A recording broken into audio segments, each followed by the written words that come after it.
Electricast. I was never really a runner. The way I see running is a gift, especially when you have stage 4 cancer. I'm Anne. I'm running the Boston Marathon, presented by Bank of America. I run for Dana-Farber Cancer Institute to give people like me a chance to thrive in life, even with cancer. Join Bank of America in helping Anne's cause. Give if you can at BofA.com/supportAnne. What would you like the power to do? References to charitable organizations is not an endorsement by Bank of America Corporation. Copyright 2025. The kids are still at practice, and I have no idea what's for dinner. You can get a rotisserie chicken and 2 sides for just $15 in as fast as an hour with Walmart Express Delivery. Who said that? Who's in my house? Don't play with me, because I'm not the one. It's just your friendly Walmart announcer. This is a commercial. Oh, okay. You were saying dinner for a family was just $15? Yep, it'll be at your door by the time you get the kids home from practice. Order now. Welcome to your Walmart. Subject to availability, restrictions and fees apply. Now that was a helpful commercial.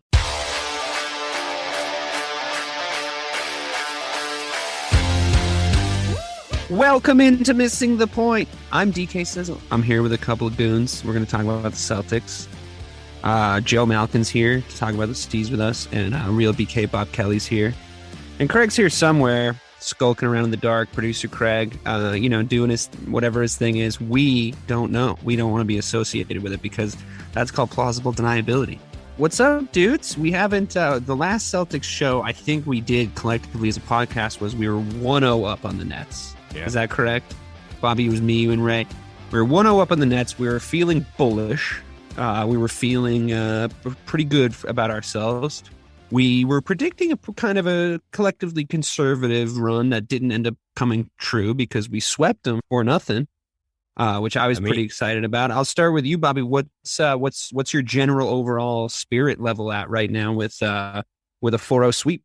Listen, even my bullish prediction ended up being given the Nets too much credit, which is crazy to me. Like, I got on here, I was hyped up, and it seemed like I was like the homer, be like, Celtics in 5, let's go. Bro, they fucking swept them. Yeah. It's unbelievable how it ended up going down. Yes, it was the closest, I think it was like the 3rd closest sweep in NBA history. When it comes to like sweep's a sweep. The point, that. Exactly, a point differential. But yeah, exactly. Shit. Bro, what's most amazing about the whole thing is like the Jayson Tatum part is unbelievable. We'll get to that. His statistics against Durant one-on-one is just absurd. Yeah. But the defensive prowess that this team showed, it just really is what Ray was saying, later in the season this year, is defense travels. And when you see defense in the playoffs, man, it's something that not a lot of teams have. And to play defense to this level, too, you know what I mean? Game in and game out. Like, honestly, like, I never got worried in any of those 4 games because you're just like, bro, it doesn't matter because when it comes down to it, we're going to get that stop. When you need to stop, it's happening. And it's just such a different mindset that we've had with the Celtics for the past 4 years. And we preach that on that show. Whereas, like, the mindset is so different. They wanted the Nets, and we got them, and they fucking dominated them. 4 games. It's amazing. Yeah, defense does travel. I thought they looked better in the 2 away games, especially their first half performances in the 2 away games. And the consistency in that defense was absolutely a thing. Joe, we didn't get a chance to really chat about it prior to the series, so you're really not on record about the Celtics' chances in that series. So you can really say you thought whatever you want, but it's a 2-parter. How'd you feel going in, and how close were you? And did your expectations, were they met? Did they change? How did it coexist in your head? My expectations were met because, as Ray said, and we just said it 5 times, defense travels. And seeing what Brad did with this team at the trade deadline, working his way towards the playoffs, I like what Ime does. I don't know if Ime Udoka is a great NBA coach. Now, granted, he got it. This is his first job, his first head coaching job, his first playoff appearance.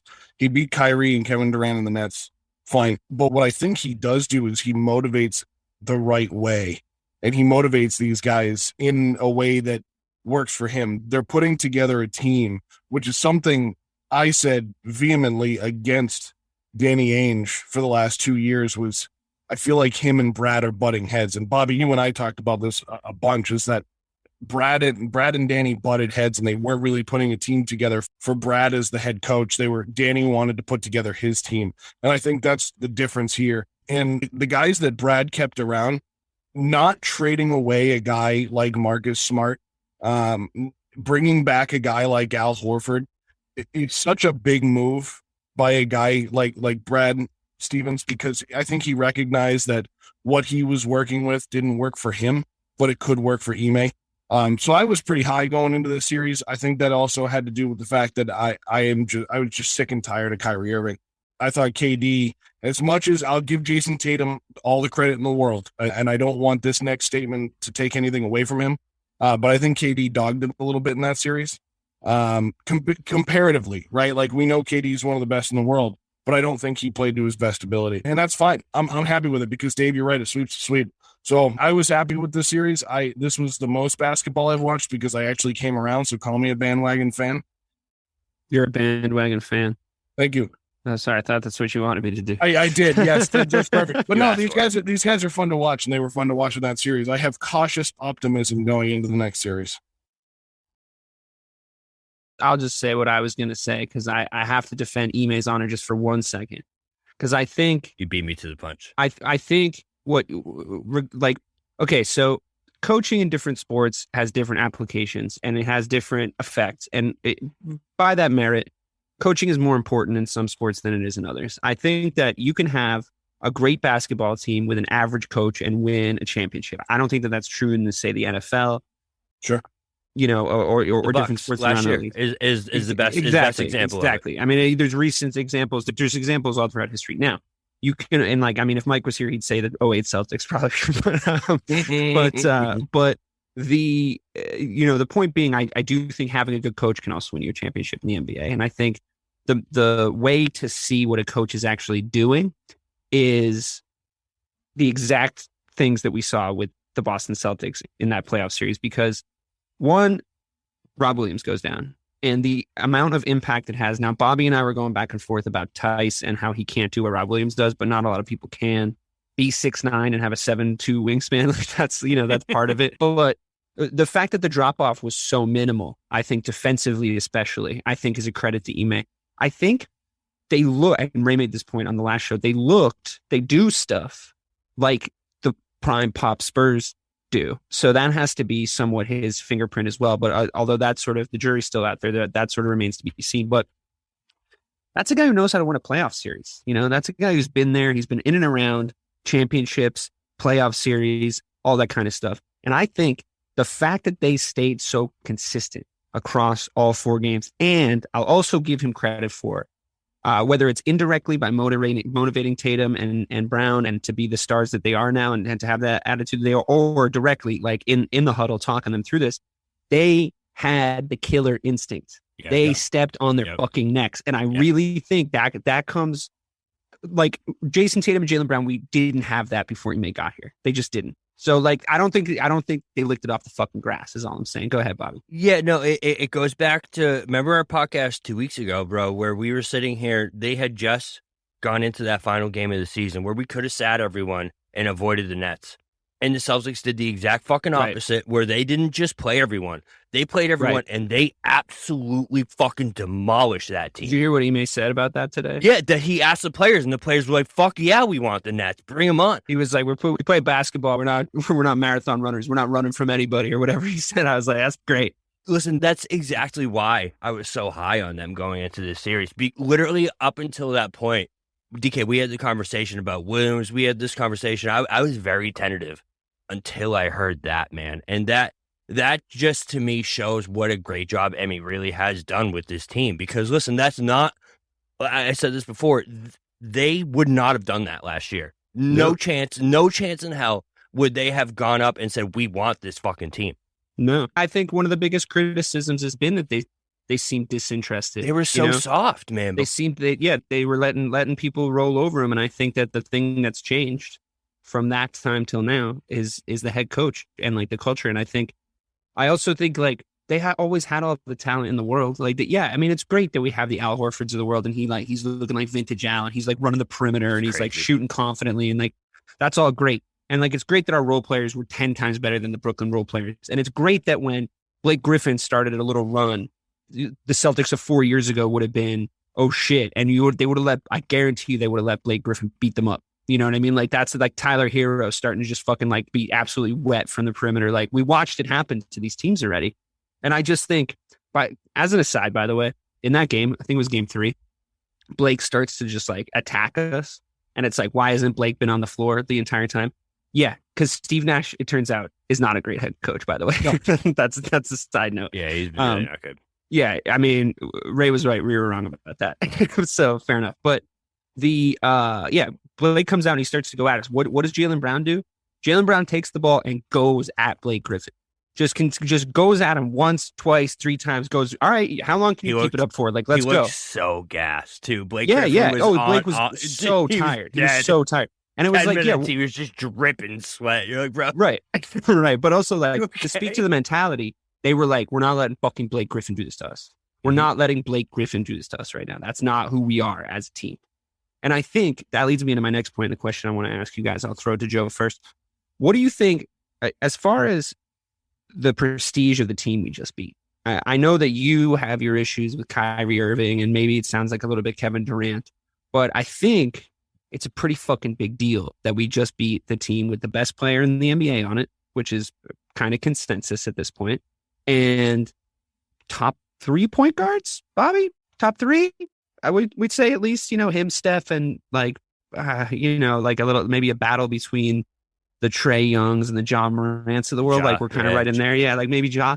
So that's pretty impressive, like, to me. And I think it's like, the more Celtics fans shit on Kyrie Irving and Kevin Durant, the more it takes away from the prestige of the win a little bit, because I think it is a big deal. And I think that was going to be one of the hardest teams we faced in the playoffs.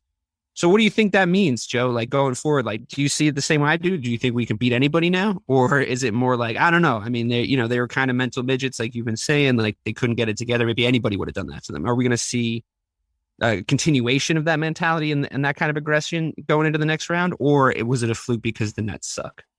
I think we saw the best out of the Nets in the first 2 games of the series. And I think in the third game, they went into desperation mode. They definitely mentally quit. Yeah. That's for sure. In the third game, they went into desperation mode, and in game 4, they quit. And that was that. And that's not to, I mean, like you guys said, that was one of the closest sweeps, or Bobby said that's one of the closest sweeps in NBA history, but it's still a sweep. So it's like, all right. I think that's a credit to us, because I think one of the biggest criticisms was we can't close out close games. That was like one of the biggest criticisms. Yeah. And then we just did it 4 times in a row.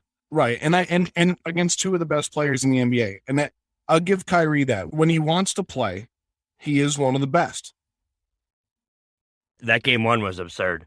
Yeah, but that's the problem with the NBA more than any other sport, is that you don't have to play at 100% 82 nights, and you can still be considered one of the best in the league. And it's like, this guy missed half the season because whether it was the COVID vaccination or... I mean, you're still playing fucking 4 quarters of basketball, though. It's like, yeah. I've watched these right fielders out there scratching their fucking buttholes for like 182 games. That's why I like baseball so much. I like it's like, you don't have to try your hardest. You hardly have to try your fucking hardest. No, you don't. And that season's 162 games. It's 2 NBA seasons on top of each other, with usually 1 day off a week. You're right, but it's not as physically taxing as a game like basketball. No, don't take anything away from the Celtics. I don't take anything. I think this is impressive.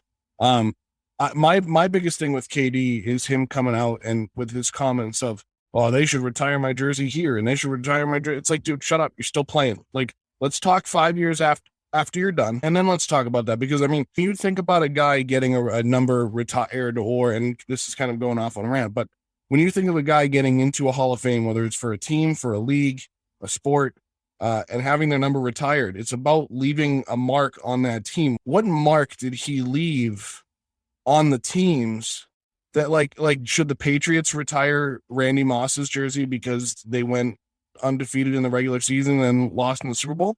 So should KD have his jersey number retired in Oklahoma City? That's kind of what I throw out there on that. I have a problem with him on that. He's one of the best players in the world.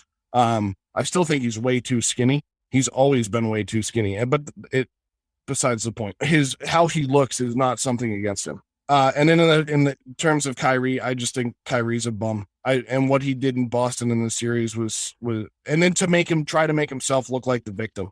I mean, that's my biggest issue with Kyrie. Like, just own it. Just own it. Don't, but back to the original question, Dave, just because I don't want to go off on a rant. I think it's too late. Yeah, I know. Celtics get all the credit here because of their defensive play. Marcus Smart walked into game one with a DPOY jacket on, and he backed it up. I gave him shit for it in our Discord, and he backed it up. And he played a hell of a series. And I'm not best Marcus Smart series in a Celtic uniform. Easy. Oh, without doubt. And And that comes from what we just said about Ime. When we were talking in the last piece about Ime, and you were giving him credit, I agree. His rotations were perfect in that series. I was like not angry at who was on the floor that often, and I feel like that's the number one thing I'm angry about when I watch basketball. And there was actually one point in the Discord where I was like, all right, just put the fucking crunch time lineup out. And then I looked at the screen and I was like, wait, no, they are out there. Yeah, they're in. I was like, wait, no, they're all out there. Bobby was like, yeah, I was looking like, who was I missing? I was like, sorry, I got like pre-mad about it. Are you saying Ime was a step ahead of you, unlike Brad? I mean, like the thing is that I like when the coach beats me to fucking like thoughts. You know what I mean? I want that to happen. And like, I think you're in a bad way. And I've been there with other teams that, we'll go and mention, where you're going like, dude, don't do that. And then they do it and it goes terribly. And you're like, why do I know more than you know?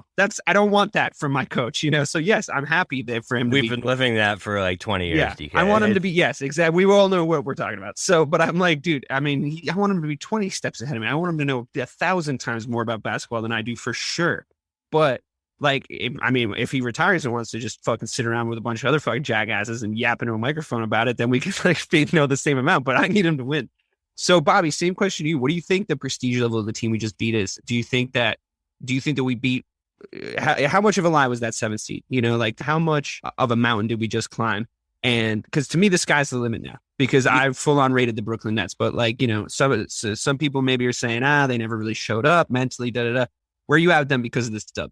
Listen, the prestige is at an all-time high, if you're asking me, because KD didn't just not show up. That's never happened before. It's never happened before. We did that. So it's not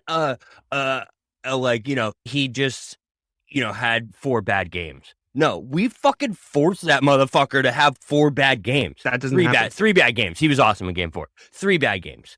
But if you look at the stats, man, and I don't want to lead this into our Jason's, but Jayson Tatum was so locked down defensively on Kevin Durant that it just, I feel like it sent a message to the rest of the team that is like, listen, your star, your number one guy is going at the number one player in the world and shutting him the fuck down.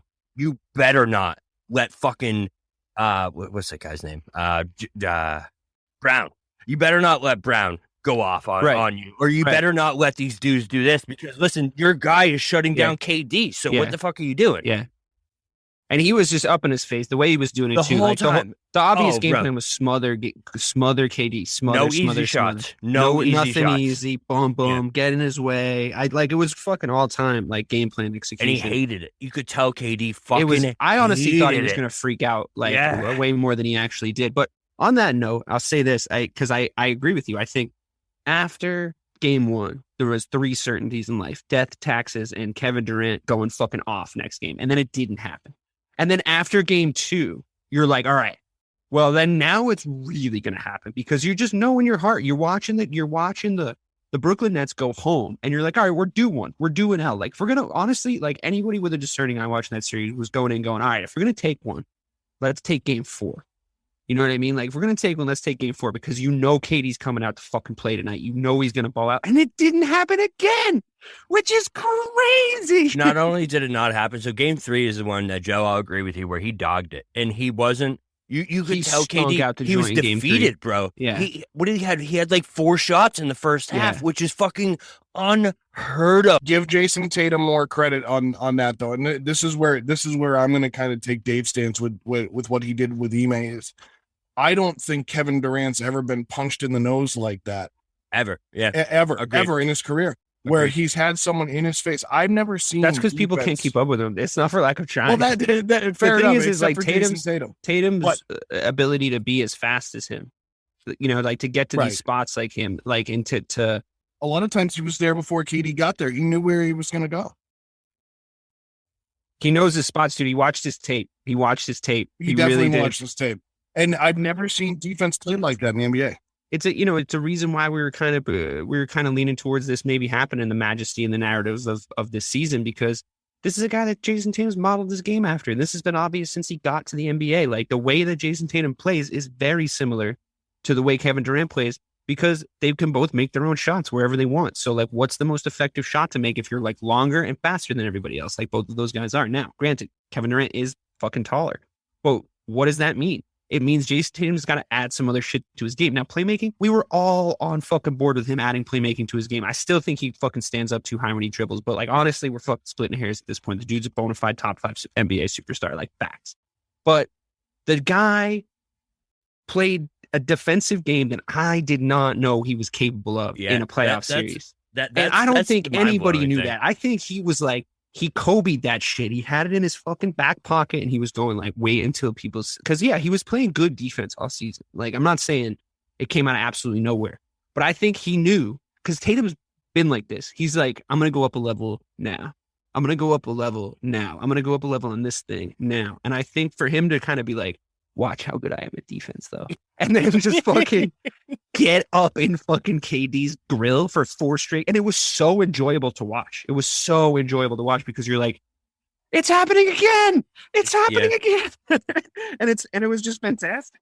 It was that enjoyable because not only did you see Jayson Tatum do it, but Kevin Durant had no answer for it. I keep picturing in my mind him getting a pass at the top of the key, Jayson Tatum getting in his face, literally like stomach against his ribs and not letting him go anywhere. And KD he wanted nothing of it. He looked uncomfortable. Yeah. And I think that, like you said, he watched his tape. How do you make this guy uncomfortable? That's the way you make them make mistakes. And I think that comes back to one, everything's going well when you're winning and when you're playing well.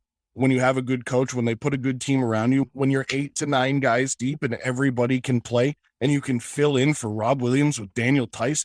I mean, I just love that, and this goes back to the Danny Ainge days. It just shows me how much Brad Stevens enjoyed having Al Horford and Daniel Tice here because he brought him back. And I know that seems simple, but if you really think of it on the level of what Danny Ainge did here in the last 2 years with all the debacles he had with player personnel and putting this team together. I mean, we now have 8 to 9 guys on the team that can play at all times, and you can pull Tatum and Brown off the floor for 2 minutes and still feel comfortable. And that's a good problem to have. Yeah, that's huge. I mean, that leads us well into the conversation about the role players. I think we've touched on briefly the fact that Marcus Smart had one of the best, if not the best, I think definitely the best series he's ever had in a Celtics uniform in the playoffs. We talked a little bit about the Defensive Player of the Year moment, him coming in the robe. And I just think that's the kind of swagger this team brought. And I think we've talked about Marcus Smart being our emotional leader. We've talked about it coming from him. A lot of the huddles when he's mic'd up or when they got a mic in the huddle, you can hear him and he's just going, no matter what happens, we just stay playing. We stay we overcome adversity. Like he's just got this like mantra down. So Bobby, let's talk to me about Marcus Smart. Like how important was he in the series? What did he do right? And what do you want to see more of? He stopped shooting. Oh, he shot a good amount, dude. He shot a good amount. Let me put it this way. He shot well because he was taking the shots that he can take, not the shots that he was forced to take. And I felt like he felt that way. And I think he was told, you're the Defensive Player of the Year. You're going to have to play some offense on the other end of the court. But, let's get this set up. The team, the way the offense is running, it's running to set guys up for what they're good at, not for what they think they're good at. And I love that. Is that he took the shots that he can make and not just throwing the ball up from beyond 3-point. Yeah, no, 100%. So when you think about what Marcus Smart was before, is he was a defensive 2 guard who exactly what you know what I mean. He just shot so much and he would force up shots. He would do all these things. now, man, he's so bought in to being that point guard that he's literally risen to a level where he's one of the best point guards in the fucking league. And I don't think I've ever had more confidence in the shots that Marcus actually takes. So I was texting my other buddy that every decision that Marcus makes now, it used to be Marcus was the king of the no. Oh, okay. Bro, I don't have those no moments anymore. What the decisions that he makes, I'm so comfortable with on the court now because it's just, I don't know if it's Emmy. No, it 100% is Emmy. And his ability to just have Marcus buy into this system, have Marcus buy into this role that he's playing. Like, he's so important to this team and the mindset that they have, that they've baked. I don't even know that's the right fucking word. But this culture that they've just, it's so amazing what he's done with this team, man. And the level that he's pulled this game up to. Like, I know fucking Ja just won most improved player. But if you ask me, there isn't a player that improved more this year than Marcus Smart, man. He's so unbelievable on both ends of the floor. Now, without Marcus, we don't sweep that series. You know what I mean? You think about that decision to pass the ball to Tatum. Yeah. You think about those open threes that he was hitting. He was facilitating.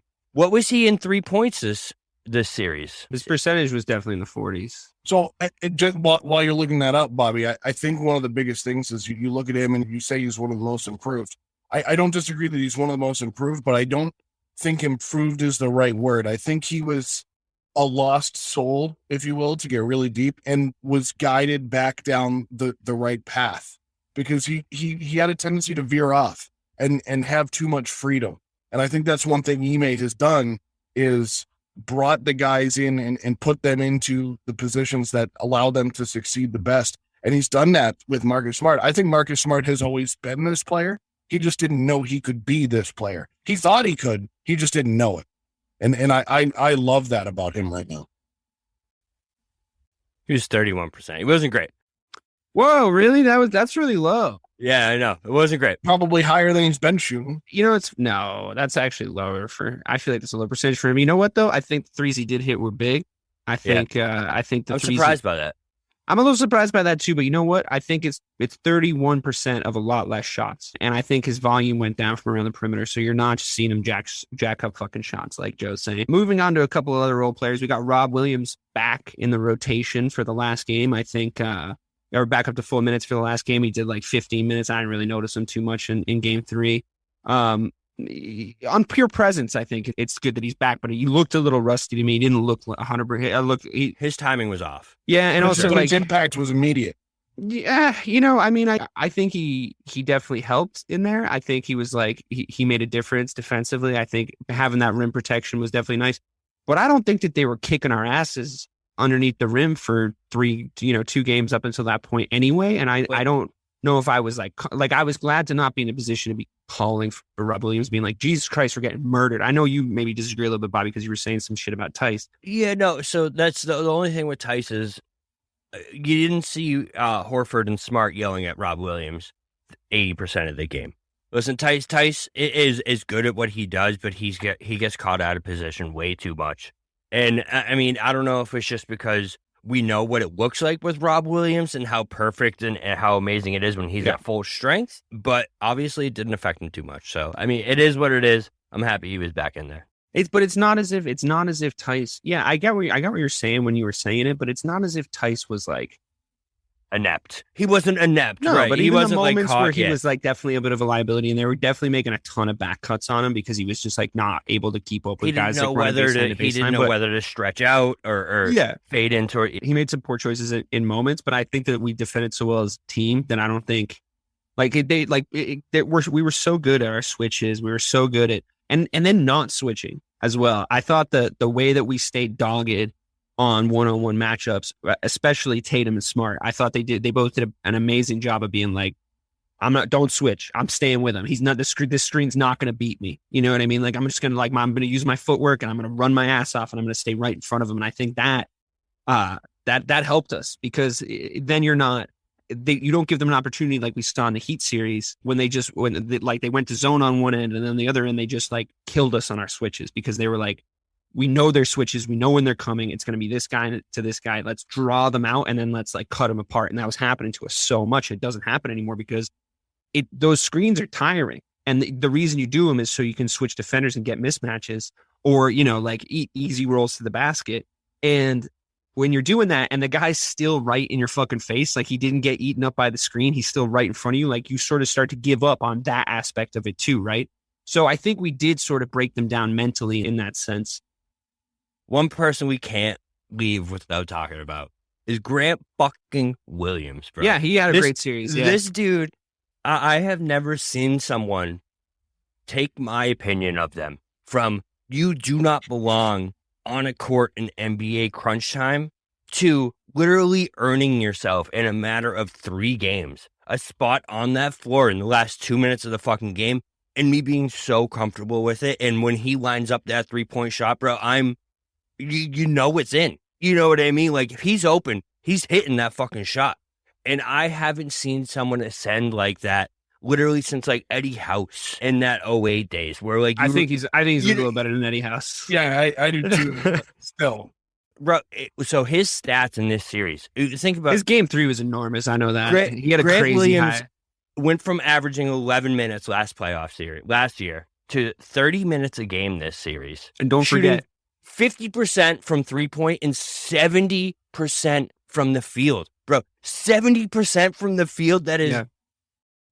Also, don't forget that those 11 minutes last season were about 4 to 5 minutes too many at that point. Exactly. And it's crazy. And we want to talk about Tatum's defense, talk about Brown's defense, talk about Smart's defense. Listen, he didn't back down from KD either. I was going to say, he was definitely the second guy on KD for the entire series. And I think he did a really good job. Yeah, that's what I mean. And you're okay with it. You know, last year at this time, if you told me that Grant Williams is going to go one-on-one with Jayson fucking Tatum in the playoffs, and we were going to be like, oh, word, let's go, Williams. Bro, not a fucking chance. You know what I mean? Not a fucking chance. And now we're here, and it's a legit thing. It's real. Grant Williams is a legit NBA defender role player, and he's going to be, if we're going to make a run, Grant Williams is going to be a vital, important piece of that run. And that's not something I was ever prepared to say. Before this series, he was good going. Well, he was good in the regular season, but I mean, he was like a 44%. Right, he wouldn't be 3-point shooter in the regular season. Unbelievable.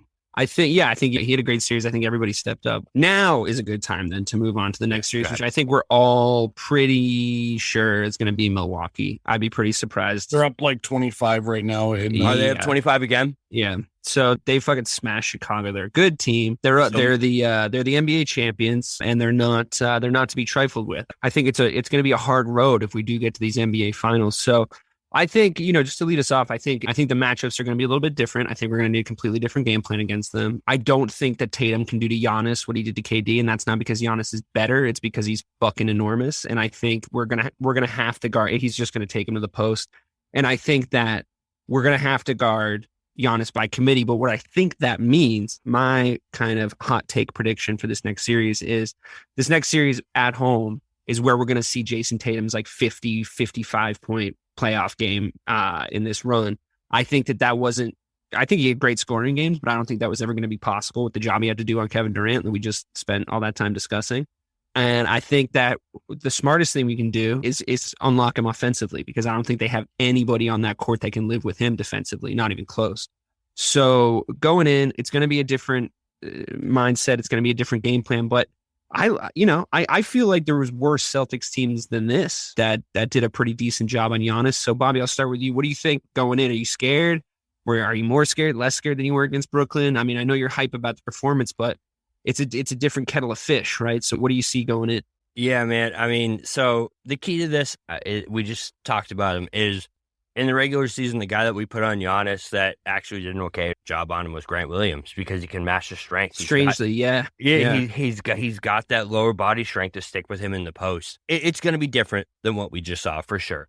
I mean, I'm still picking the Celtics just because of exactly what we said, the defensive prowess we saw in this first round series.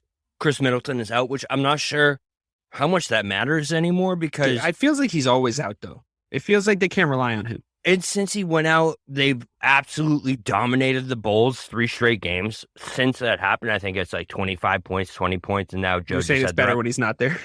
Yeah, they're up 19 in the third. Yeah, it kind of seems like a Ewing theory to me, to quote Bill Simmons real quick. But like, The Ewing theory's bullshit, though. Like, let's be honest. Patrick Ewing didn't make the fucking Knicks worse.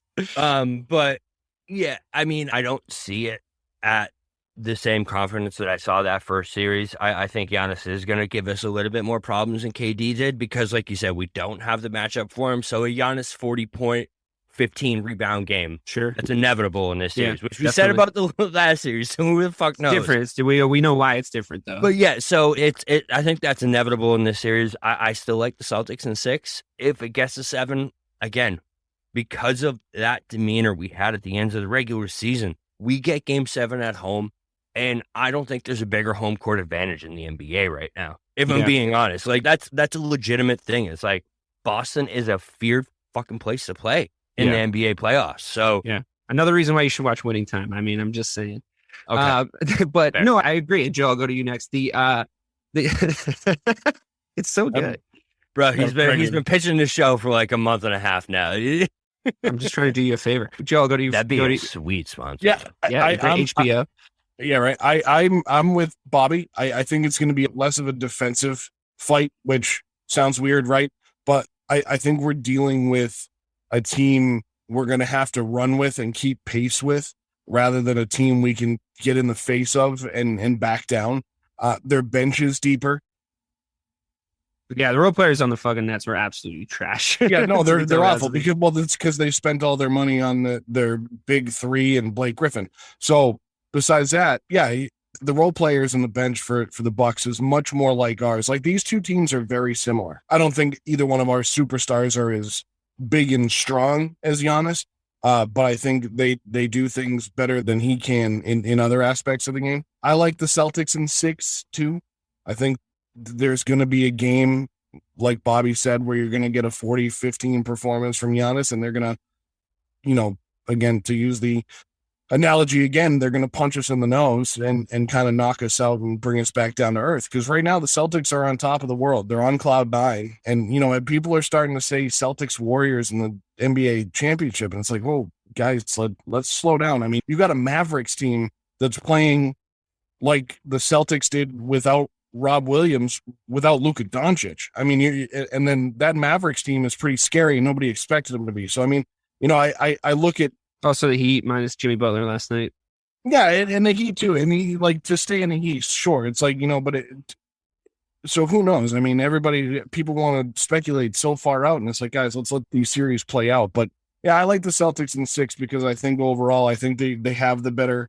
They're going to have the better coaching and the better discipline to stay in the game. And of course, all we heard in the first series was, see which game Scott Foster has. So let's see which game in this series Scott Foster is the official of, and maybe we'll know how it goes. Although he's so fucking bad, dude. Hey, the Celtics benefited from it in game 4. So I mean, they tried so fucking hard to keep that series alive. It's like it's not even. Oh God, it was pissing me off. It's because so the Nets fucking didn't much. want That it. offensive foul was so yeah. That was one of the worst offensive fouls in the playoffs I've ever seen. He doesn't give a fuck, dude.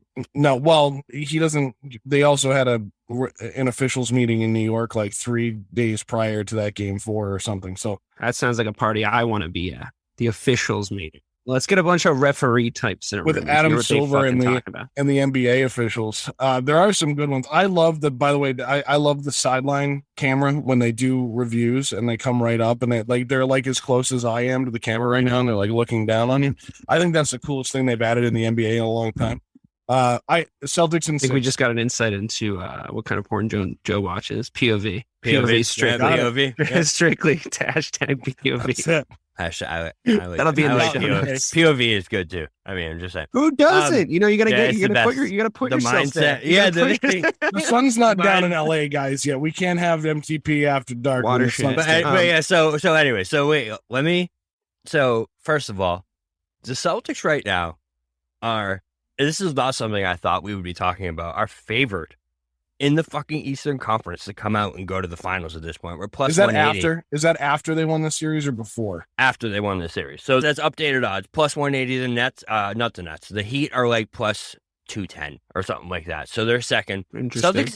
Celtics are favored to come out of the East right now. So that's how high Vegas is on the Celtics, which is not something I was prepared for. I was trying to get you guys to say is that it's fucking wild that we beat KD in the Nets in the fashion that we did, in the way that we did, and like it means best that defensive series in the playoffs, probably at least in the last 5 to 10 It was the years. best defensive performance I've ever seen in the entirety of watching basketball. It's the best defensive performance I've ever seen because it's not, those guys just don't have back-to-back bad games in the playoffs. They just don't. And then we did that, and it's fucking insane. It's so crazy. Like you said, just to kind of go off that thought, Bobby, to before you go, that's where you said it earlier, and I think we kind of skimmed over a little bit, was that's kind of Pop's mentality, right? Like, guys bust their ass and play their butts off, and you have your superstars, you have your big names, and then you go and do what you have to do to win the series no matter what it takes, and that's very Greg Popovich-esque, and I think Ime is channeling that, and a good thing for Celtics fans. Yeah, and listen, so I want to pitch something to you guys that I didn't think I didn't think would be a possibility coming into this, right?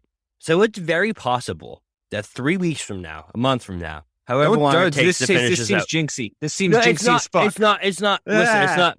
But it's so. Let's say it does happen, right? We go on this run. It is what we think it could be. It's very possible at the end of this fucking season, Jayson Tatum is being talked about as the best fucking player in the world. And that is something that I was not prepared for coming into the season. Because you think about it, right? If we go on this road, what does he have to do, right? Let's talk about it when we get there. Just hear me out. Beat Giannis, right? Beat the Heat and Jimmy Butler. And then possibly go up against fucking Stephen Curry. Or go up against fucking Ja Morant. Like, the things that he will have to do to get to this point, it's an actual possibility that after this entire run, Jayson Tatum is seen as the best fucking player in the world. And that's not something I was prepared to talk about coming into this fucking playoff run. But listen, I'm prepared to talk about right now. Listen, he just dominated Kevin Durant for 4 fucking games. And it's a different mindset to now. Listen, you can't make a list, right, of the top players in the NBA and get to the 5th spot without mentioning Jayson Tatum. No, he's top 5.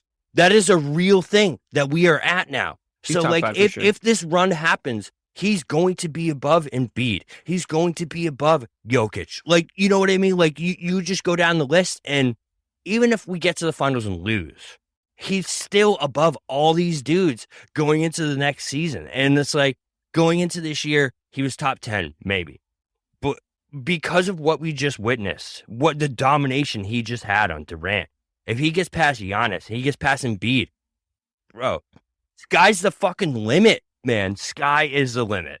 There's a big youth movement going on in the league right now because you have your guys like Kyrie, who's a little bit older. He's not as old as a KD or a LeBron or a Blake Griffin. Not that I'm putting him in the same breath as them, but like we are getting this new young crop of guys.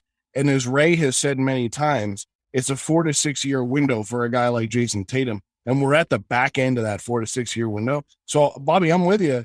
I'm not prepared to have the conversation right now, as Dave just alluded to, because it's an alternate reality we could live in. Though. It's not. No, it's the current reality, but we got to get there first. Like, finish the trip. It's like a cross country trip. We're going to. I got excited. You're just a little ahead of yourself. You're just a little ahead of yourself. Like, no, seriously. Like, we're on a cross country trip to go see Dave. I just picked you up in New York. And we're like hitting the Pennsylvania border, and you're like, we're about to see Dave. And it's like, no, we still have like 2,500 miles left to go, Bobby. Like, let's get there first. It's actually a pretty good fucking analogy. Before we start talking about it. But the reality is we are going to see Dave. And, Jayson Tatum is going to be considered the best player in the world because that's the trend that we're going on. And I don't think he has to win it. Everybody slow the fuck down. Hang on. I don't think he has to very win it possible, this year. man. I understand that it's Bobby, very possible. we gotta get there first because there's no way we can have that conversation now when he hasn't done that yet. Don't put ifs. Don't get ifs in front of everything. You're jinxing it. This is the Heat series all over again. That was you. Damn it. I was trying to place blame on Bobby. Dave, just. If we do this, I'm serious. So think about what we just saw. Okay, can we talk about Milwaukee? We'll talk about Milwaukee in a second. But Bobby, they got to go through 2 more Eastern Conference series just to get to the finals. All right, I know. so I'm talking. I know. And Milwaukee hasn't even won it yet. Like we don't like the Heat could pull off some ridiculous comeback in the fourth quarter. They could go on to win the next 2 games, and we could be playing the Miami Heat in the next round. No, the Bulls. You meant I'm sorry, the Bulls. We could. Yeah, Sorry, it's not going to happen. That's not going to happen. We're playing Milwaukee. It's more likely that Jayson Tatum gets talked about at the end of the season as the best player in the world than it is for us to be playing the Bulls in the next round. That's I'll what tell I you mean. that. Yeah, that's fair. It's just crazy, man, that like we went from this dude can't close out games to him just dominating 4 straight playoff games. What do you think the difference is? What do you think the difference is now? I think it's Emmy. I think it's Emmy, bro. I think that's what it comes down to is like He does have a smoking hot wife. He does have it. That's a fact. But like the proudness, fucking respect for the head coach, please. Yeah, Jesus that is Christ. respect. I just said his wife is gorgeous. What do you Fucking mean? hell, that's coach, bro. Good God. I'm not Fucking one of have his a little players. Listen, reverence, if I was dude. wearing green, and that'd be a different story. You don't talk You should about go that. run laps right now, to be quite honest with you. I'm I just. think Bobby needs to run a lap to get himself. I didn't listen. tired I out. didn't. I'm just. It's something I thought about earlier today that I didn't think would be an actual possibility coming into this year, and it's on the fucking table. It's there, and if the Celtics perform up to what we think they can, it's fucking there for the taking. Yeah, I like just to create like a little bit of a counterpoint here. I'm also like projecting myself into this like utopian future that you've created for us, bro. I'm wondering when we get there. If we get there, when we get there, I'm wondering what the other fan bases are saying though, because but just hear me out. Okay. So like just calm the fuck down for a second. Hear me out. So the other fan bases, I think, if you're saying that, like, yeah, we got through KD and he dominated KD. We got through Giannis and the Bucks. He won't really play one-on-one defense against him. We get through Jimmy Butler. Jimmy's probably not going to be his guy for most of it. I'd say Jaylen or Marcus need to be on him. Probably Marcus. I think you get through this. I think a lot of people are giving us credit as a team, but I don't know if you're saying you can put Jayson Tatum on any team in the NBA and he's going to win you a championship, which is kind of the required level of reverence you have to a specific player you need to have in the NBA. It's like when LeBron was the best player in the NBA, which he was for a long, long time. It was if LeBron goes to Miami, they're going to get a championship. If he comes back to Cleveland, they're going to get a championship. If he goes to LA, they're going to get a championship. And it's like you can just put him on any team because LeBron's there. It's going to accelerate that team into championship land, which, considering how bad some of those Cavs teams actually were, I think, it was like pretty fair to say. I think LeBron could kind of do it almost by himself. I'm not saying he has to be able to do it by himself, but because of how good this team is, I think a lot of people are going to be going like, yeah, but like, look at the schemes that Ime Udoka was running up. Look at how good Jaylen Brown is, the next guy next to him. And look at how good he is. He had a few fucking, lights out performances. Look how good a team if they're going to be saying all the shit we've been saying. Are you saying Jayson Tatum is a system quarterback? No, of course not. He's an absolute savage. I'm just letting you know that it's even if the things that like, even if those things all come true and you and I know that Jayson Tatum is the best player in the NBA, I don't think he's ever going to get talked about like that. I really don't. I don't think he's in the situation. I think people will make the point. I don't think it's an outrageous point to make if all those things come true. I think I'm going to think it. I think you're going to think it. I think that makes a lot of sense. I'm going to fucking think you're going to think it. You're already thinking it. I'm already there, man. But I think that there's a lot of very smart people in the world of basketball that would be going, it's still Kevin Durant. And I think that they would be, in a way, they'd be correct. Or they'd be saying, I don't know, it's still Steph. Like, look what he can do. However, it's going to be arguably the best player in the NBA. It's never going to be but definitively. It's still arguably, man. And that's good enough for me. That's good enough for me.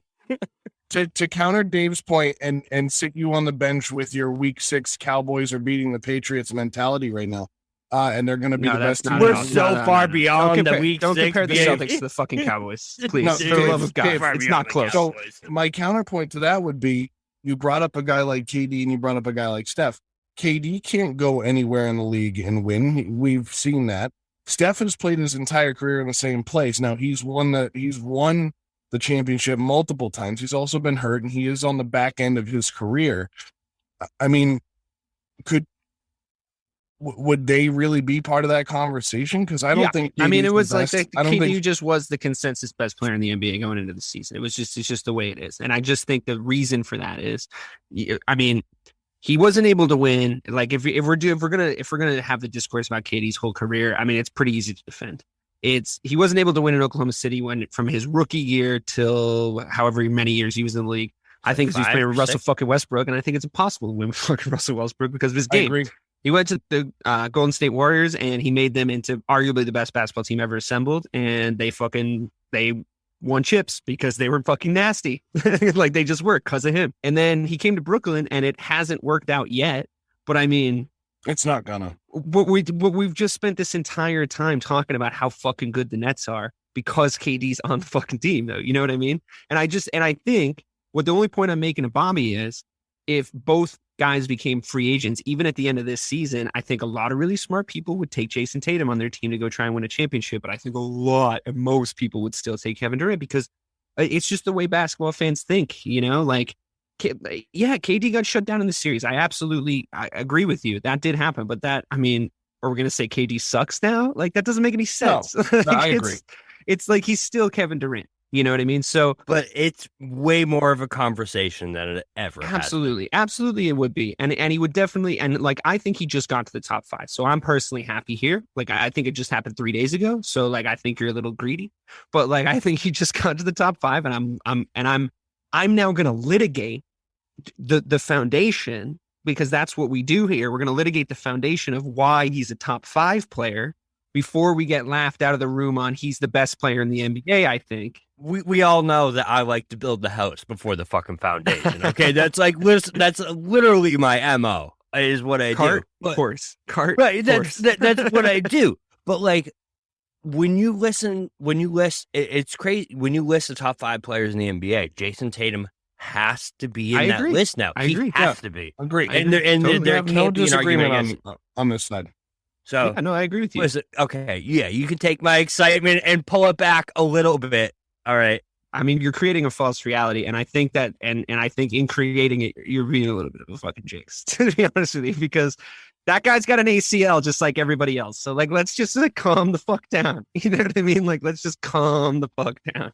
Like, you're talking about, but like, the thing is it's sort of contradictory in its own hypothetical, because you're saying like, look at how huge of a mountain he has yet to climb. But if he did climb it, he'd be the best guy. Well, it's like he's already at base camp 3, though. Yeah, you know what I mean? Like, I get it, but if your aunt had balls, she'd be your uncle, but she doesn't, so she isn't. You know what I mean? It's like if what, coulda, woulda, shoulda. On that note, I think we can wrap things up. I think that was a lovely chat about the Celtics. I love your enthusiasm, and yeah, fuck it, why not? Jayson Tatum is the best fucking player in the NBA. I wasn't wrong about. We can just say that because it's fun. Who gives a shit? Celtics in 5 was under. I'll put it to you this way. So. Yeah, fair enough. I'll say this to you right now. I wouldn't trade him for all the fucking tea in China. I wouldn't trade him for Kevin Durant. I wouldn't trade him for Kevin Durant 3 years ago. I wouldn't trade him for fucking LeBron James circa 2012. I wouldn't trade him for fucking anybody. The ceiling is higher than. Yeah. Well, but I'm not even talking about next unbelievable. season. I'm not even talking about next season. I'm talking about for the remainder of this playoffs. I wouldn't trade him for anything. I wouldn't trade him for prime Michael Jordan. I like exactly what we're doing right now. Before you end it, we're gonna go into another small rant real quick. And Joe, you said earlier, KD is too skinny, right? I couldn't agree with that more. He's not. Listen, I couldn't agree more, because when you think about it, right? We always talk about it. JT is KD light. He's this light, bro. Jayson Tatum can body Kevin Durant at this point, and he didn't body him. He just spent 4 games not bodying him. He was playing one-on-one defense with him the whole time. That's what I mean. But like, he's just stronger than him at this point. And if he's going to be KD light, he already has another aspect of the game that KD has never had. I'm telling you, I'm sorry. I'll stop. Jayson Tatum's ceiling is so high because of what he has that like we've never. Kevin Durant is not too skinny. I think you can if you want to see if Kevin Durant needed to have a different body, I will just show you his body of work. Okay, that's and it's like facts. It's fine. I think he's fine. He's one of the best to ever play the game. But just, Bobby, temper your expectations and your excitement for 2 seconds because I'm just warning you, and to offset your jinx, there is a possibility the Celtics lose this series and he has a bad game. Like, that is a possibility. Now, the nice thing is they get a few days to rest because Milwaukee still has to finish off Chicago as they are. They're up 23 as we record this in the fourth quarter. It's already finished.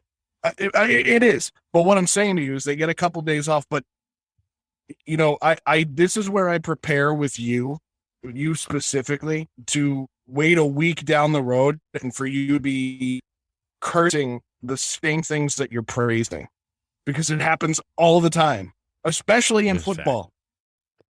Well, it hasn't, it's just to be fair, just to be completely fair, it hasn't happened so far in this playoff run. And I'm not going to sit here and hope that he's wrong. Like when he talks about the Cowboys, it's not the same thing. I think at the end of the day, I think I give you a lot of credit for the takes you had in the last series. I think we all had some good ones. I'm very excited about this Celtics team. I just think, just like they would do privately in the locker room, we're going to take it one game at a time, and we're going to take it one series at a time at most. So looking forward to the Milwaukee Bucks. Looking forward to talking to you guys again when we have played a couple of games against them. And then we know a little bit more about what the series looks like. We should definitely get a show in more in the middle of the series. That last one ended a little quick. Kind of quick, so yeah. It was tough to get together because the smoke had already fucking cleared by the time we were able to get this thing going. But that was a good show. I'm glad we're all here. Listen to us on the Missing the Point stream, and we're also doing a show a week over on the 617. This week we're doing one about the Patriots draft with two of our other contributing members, Mike Marcangelo and Rayshawn Buchanan. So go check that one out if you haven't already. And thanks for listening. We'll see you next week. Go Seas. Hi, I'm Sherilyn Fenn from Twin Peaks. What did you do on your last Saturday night? Did you hear something? Toilet paper. There's none. Nada. The reserves have gone dry. People are hoarding it. I should have done that. They're all out of hand sanitizer at my Target. Mark, when did you last watch the news? We are getting reports of forced quarantines in China, Japan, and now Italy. You're cutting onions in half and putting them around your apartment. Yes, exactly. It kills the COVID. Excuse me? Let's go. Let's go. Get in. Vamos, rápido. Have you ever driven one of these? Never. I'll drive, ladies. I've got the keys. Excuse me, I'm lost. I'm looking for my wife. I got turned around. Join me, Eric Roberts, Jennifer Elise Cox, and Ed Asner for The Last Saturday Night, an Electrocast podcast. You'll love it. Electrocast. Electrocast.